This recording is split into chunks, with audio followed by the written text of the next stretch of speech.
Bienvenue dans cette nouvelle revue de moi-même, Raph le Grand-Duc. Cette fois-ci, le Decepticon Slug Slinger avec son Titan Masters Caliburst dans G1 qui est apparu dans la saison 4. C'était plutôt un Target Masters et non un Titan Masters ou Headmasters. C'est le seul jouet de la vague 6. Il n'y a pas de Titan Masters, de Voyageur et de Class Leader. Donc, c'est le seul nouveau de la vague 6.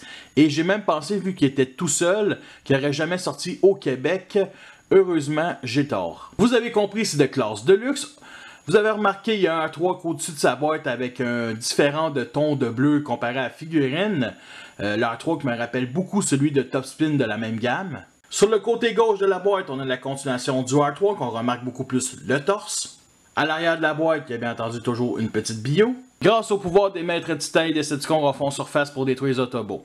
Caliburst donne à Slug Slinger un mode de tir ultra rapide. Moins Slug Slinger passe de temps à battre ses cibles, puis il a de temps pour s'en vanter. Parle-moi de ça, un fraîchis de l'espace. Il peut se faire en 9 étapes. Son Titan Master, c'est bien entendu toujours une seule étape. Il se met ici dans le cockpit au milieu. Il ne se met pas dans les deux cockpits ici sur les deux nez. C'est compatible avec les Deluxe, les Voyageurs et les Leaders. Et voici tous ceux de la vague 5. Il nous fournit comme d'habitude une petite carte avec le même artwork qu'on retrouve sur la boîte. Là, il y a des affaires qu'on remarque plus, comme les détails dorés sur le torse. Lui, il n'y a absolument rien de ça. Ces couleurs-là, faites beaucoup plus avec le Takara. Je viens de checker ça sur Internet, c'est les mêmes couleurs. Honnêtement, je suis surpris de la part d'Hasbro de vraiment pas faire le même ton de couleur. Ou peut-être qu'au départ, ce jouet-là avait beaucoup plus de détails, puis ils ont décidé de laisser faire, puis de rendre ça quelque chose de plus basic, on va se le dire. Et au landau de la carte, les statistiques comme d'habitude, il y a quand même une bonne puissance de feu quand Caliburst arrive, vu que Caliburst c'est son Target Masters dans G1, donc c'est un bon petit clin d'œil. Alors Slug Slinger nous revient avec un look très G1, avec on va dire un très beau hommage au jouet G1, ce qui est apparu dans la série à part vraiment les couleurs. Les premières photos qu'on a eues, c'était avec Mistfire il y a quelques mois. Et on voit que ces deux-là ont vraiment été faites en même temps. C'est un remodelage de justement Mistfire, assez massif, c'est la même transformation. Et honnêtement, c'est le moins intéressant des trois Target Masters, en tout cas des trois qui sont en hommage aux Target Masters.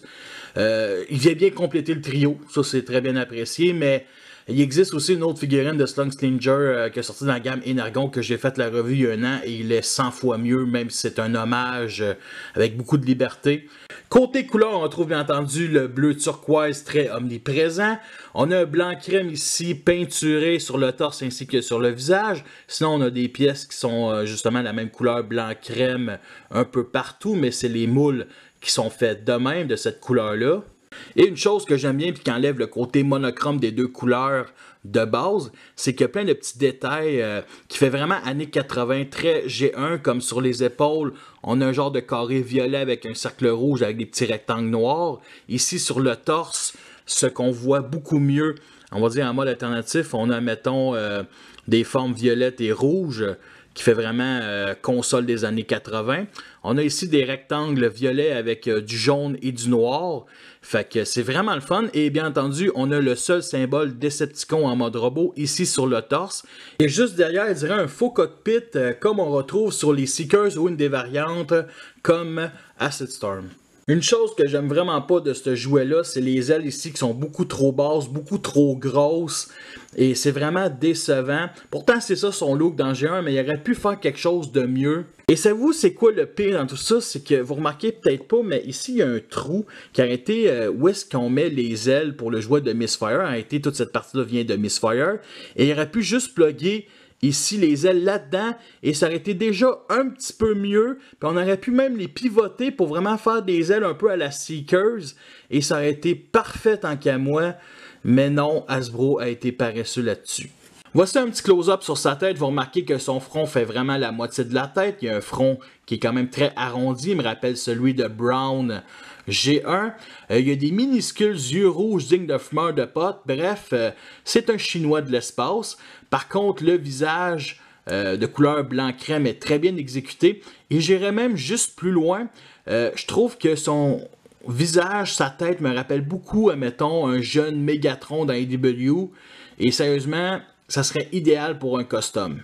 On peut venir aussi la dépluguer, la déplier comme ça, tout simplement. Et vous remarquez son petit visage coloré avec du gris et bien entendu une visière rouge. Tout, on va dire, le moule arrêté est repris de celui de Mistfire du nom de Aimless. Fait que c'est vraiment le fun que ces deux Deluxe-là aient au moins des Titan Masters colorés comme les Leader Class. C'est très bien apprécié. Malheureusement, c'est la fin de la gamme. Nous sommes rendus aux armes. Fait que voici son premier canon, tout gris plastique, avec une énorme poignée, avec un petit trou ici, avec un peu de vide. J'aime beaucoup le look. Ça fait vraiment un peu moteur de vaisseau, de véhicule. J'aime ça. Je le trouve assez cool. On va se dire. Et il y a une chose que j'adore, c'est qu'il y a un petit peg 5 mm ici qui vient le plugger sur le trou, sur l'autre canon, comme ça. Et c'est parfait pour former un énorme hommage au Target Masters de G1. Fait qu'il y a aussi l'autre canon qui fait vraiment tourelle d'une base, on va se dire. Double canon ici sur un certain angle, c'est le fun. Bien entendu, ici, il y a deux petits pegs pour mettre un Titan Masters. Et il y a bien entendu la poignée 5 mm avec un trou ici en dessous et au-dessus qui est le même. Donc, on peut le plugger différemment, comme ça. C'est moins beau.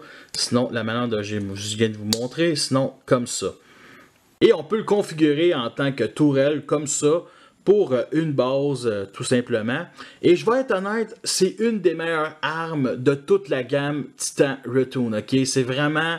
Elle m'impressionne. J'aime ça voir ça. J'aime ça avoir deux fusils différents pour ce mode robot-là qui est très basique.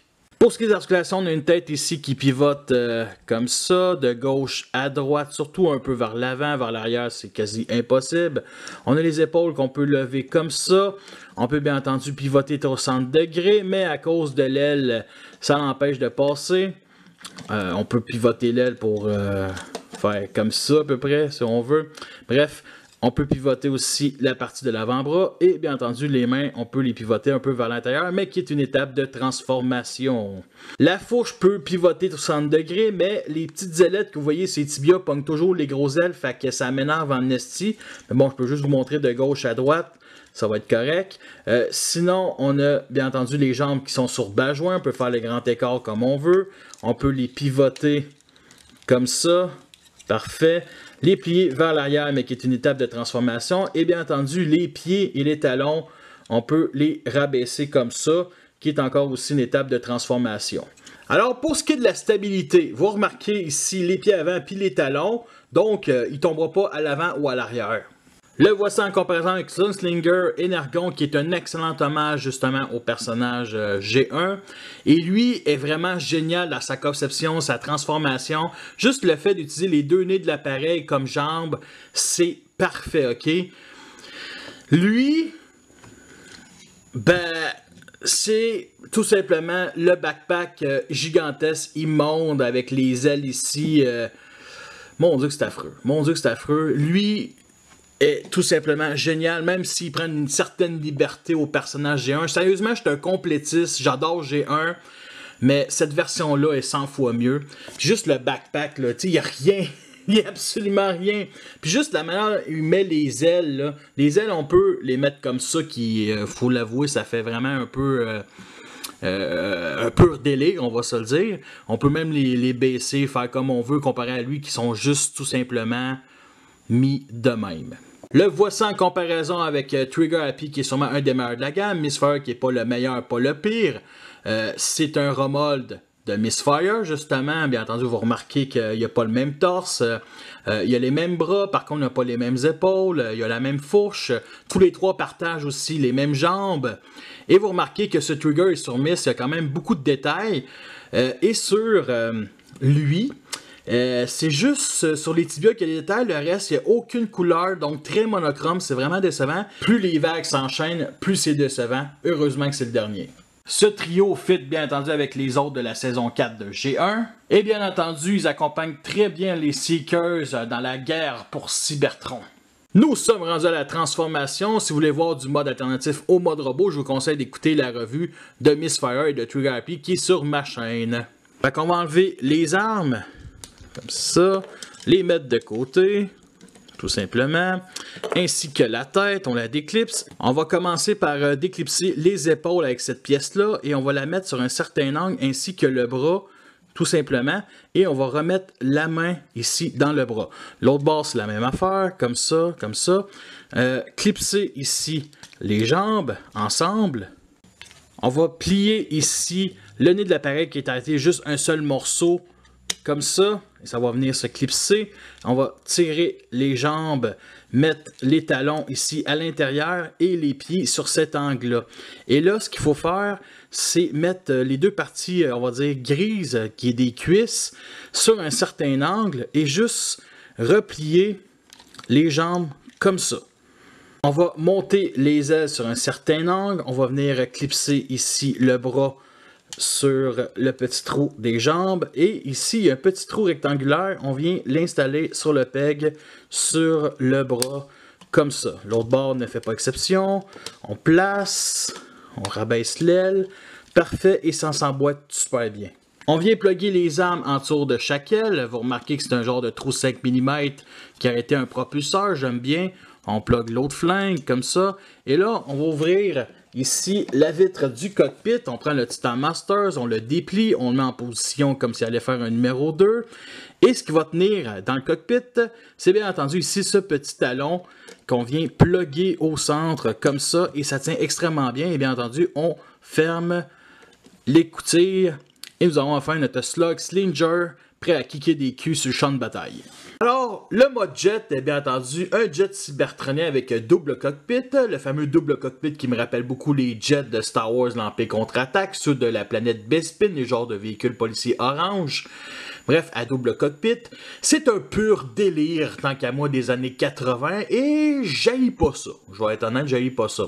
Côté couleur de base, on retrouve bien entendu le fameux blanc crème qui va vers le gris, sans oublier le bleu turquoise.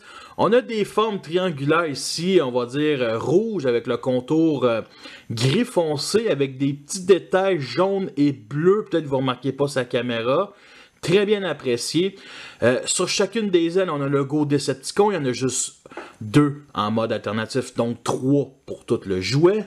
Vous remarquez que la couleur des 3 cockpits sont de couleur bleue transparente foncée. Ici, c'est fait pour mettre des humanoïdes. Vous remarquez peut-être un siège sur chacun des cockpits. Et il y a lui ici qui est de couleur bleu foncé qui s'intègre très bien au reste des couleurs. Il va très bien avec le bleu turquoise. Sur les premières photos, ça m'avait donné une mauvaise impression. Non, ça fait extrêmement bien. Puis un petit détail amusant, c'est que vous remarquez ici, là, le cockpit, on va dire la partie du cockpit qui est comme rectangulaire. Et bien entendu, on va juste l'ouvrir. Et si on met la tête sur un certain angle comme ça, ben le cockpit ne se ferme pas comme il faut. Il faut que ça soit droit ou tout simplement sur le côté droit, comme ça, et ça se ferme tout simplement. Tout comme ses frères, il y a 2 pegs de Titan Masters au-dessus à l'arrière. Il y a des détails assez spéciaux, comme je ne sais pas si vous remarquez, mais à travers la trappe d'air, il y a des genres d'hélices de bateau qui fait office de moteur. Puis si on fait juste retourner de bord, on a aussi des propulseurs qui me rappellent beaucoup des hélices de sous-marins. Bref, c'est un sous-marin qui peut aller dans l'espace, ou vice-versa. Pour ce qui est de notre Courage, on a toute la partie bleue turquoise rectangulaire ici qui représente bien entendu le torse. C'est beaucoup trop massif, ça aurait dû être un peu plus aplati, ça n'aurait rien dérangé au look du robot. Mais vu que c'est un jet cybertronien, ben on voit que ça passe un petit peu mieux. Je vous les ai mal montrés en mode robot, fait que voici les genres de formes qu'on a juste au-dessus du torse. Vous remarquez, il y a un cylindre violet, un petit triangle juste en dessous, et en dessous on a un genre de cylindre avec 2 barres rouges, pas de la même grandeur, et bien entendu 2 petits points blancs. Ce dernier motif me rappelle beaucoup, admettons, les décors que l'Empire dans Star Wars. Fait que bref, Slug Slinger est un Stormtrooper qui s'ignore.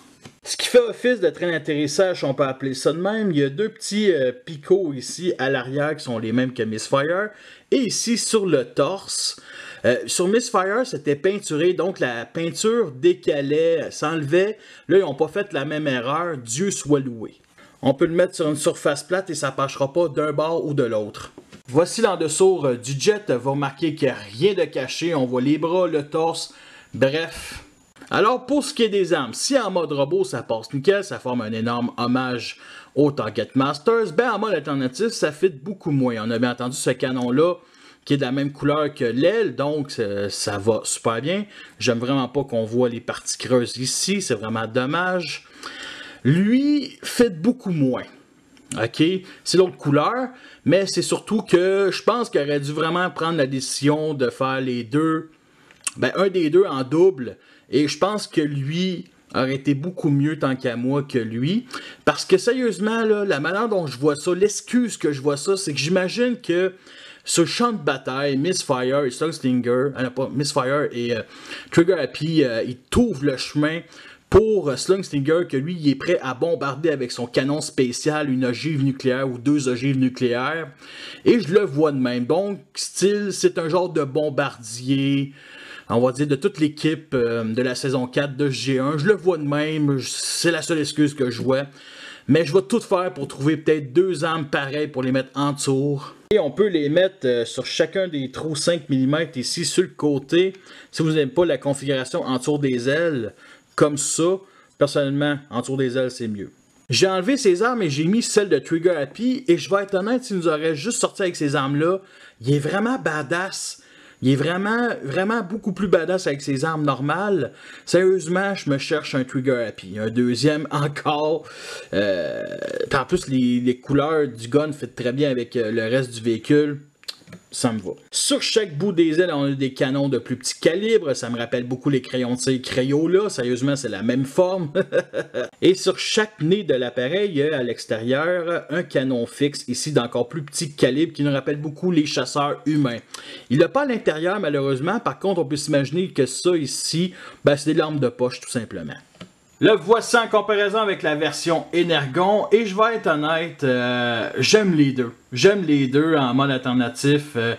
J'imagine celui de gauche, son cousin sur Cybertron, whatever, man, sérieusement, avec ses moteurs VTOL puis son orange, ça vient me chercher, surtout dans le temps d'Halloween, là. Oh shit! Je vous présente ma nouvelle flotte cybertronienne.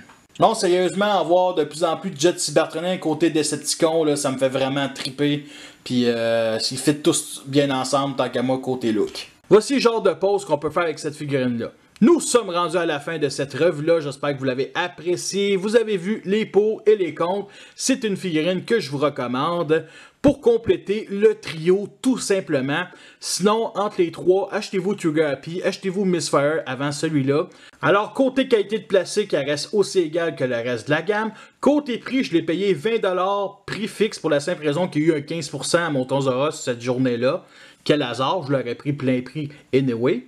On a ici les deux cônes sur chaque bord de sa tête qui me rappellent beaucoup les trappes d'ap d'un Seekers. Est-ce qu'on pourrait le voir peut-être dans une exclusivité d'une convention en Starscream? L'avenir nous le dira.